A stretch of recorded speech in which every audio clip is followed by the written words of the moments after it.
सरबुलंद को यकीन हो चुका था कि असल गद्दार हवेली के अंदर ही मौजूद है। इसीलिए उसने एक ऐसा खुफिया प्लान बनाया जो अगर कामयाब हो गया तो साजिश करने वाला खुद अपने जाल में फंस जाएगा।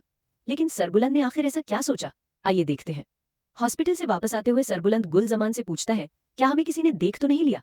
गुलजमान इत्मीनान से जवाब देता है कि उसने पहले ही गार्ड्स को वहां से हटा दिया था, इसलिए किसी को उनके आने का पता नहीं चला। ये बात सुनकर सरबुलंद को कुछ तसल्ली मिलती है, लेकिन उसके दिमाग में एक प्लानिंग चल रही होती है। सरबुलंद जरमला और गुलजमान को कहता है कि अब हमें बहुत होशियारी से चलना होगा। वो समझा देता है कि जिस शख्स ने उस पर हमला किया वो सिर्फ एक मोहरा था, असल दुश्मन कोई और है, और जब तक उस असली साजिशी को पकड़ा नहीं जाता तब तक किसी पर भरोसा नहीं किया जा सकता। सरबुलंद कहता है कि दुश्मन को अभी तक ये नहीं पता कि मैं जिंदा हूं या मर चुका हूं, और वही उनकी सबसे बड़ी ताकत है।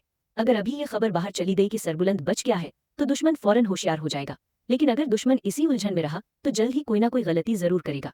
सरबुलंद कहता है, कभी कभी कुछ न करना ही सबसे बड़ा हमला होता है। वो चाहता है कि दुश्मन बेचैन हो, परेशान हो और घबरा कर खुद कोई ऐसी हरकत करे जिससे उसका असली चेहरा सबके सामने आ जाए। इसके बाद सरबुलंद दोनों को अलग अलग जिम्मेदारियां देता है। गुलजमान को हुक्म मिलता है कि वो गेस्ट रूम के आसपास नजर रखे और हवेली के अंदर बाहर आने जाने वाले हर शख्स पर नजर रखे। दूसरी तरफ जरमला को कहा जाता है कि वो हवेली के अंदर रहकर हर सर्वेंट, हर मेहमान और हर आने जाने वाले शख्स को गौर से देखे। सरबुलंद साफ अल्फाज में कहता है, इस वक्त किसी पर भी अंधा भरोसा मत करना, हर शख्स को मशकूक समझो। सरबुलंद बताता है कि उसका शहर जाना मामूली बात है। हवेली के लोग इस बात के आदी हैं कि वो कभी कभी शहर चला जाता है, इसीलिए सुबह जब लोग उसे हवेली में नहीं देखेंगे तो सिर्फ वही लोग परेशान होंगे जिन्हें उसकी असल हालत का इल्म हासिल करना है, और वही लोग सबसे ज्यादा शक के दायरे में आएंगे।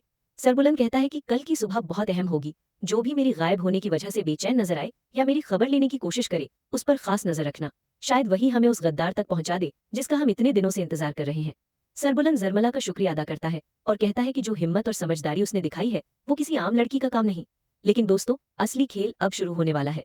सरबुलंद का जाल बिछ चुका है, गद्दार अब भी हवेली के अंदर मौजूद है, और अगला कदम उसी की सबसे बड़ी गलती का इंतजार करेगा।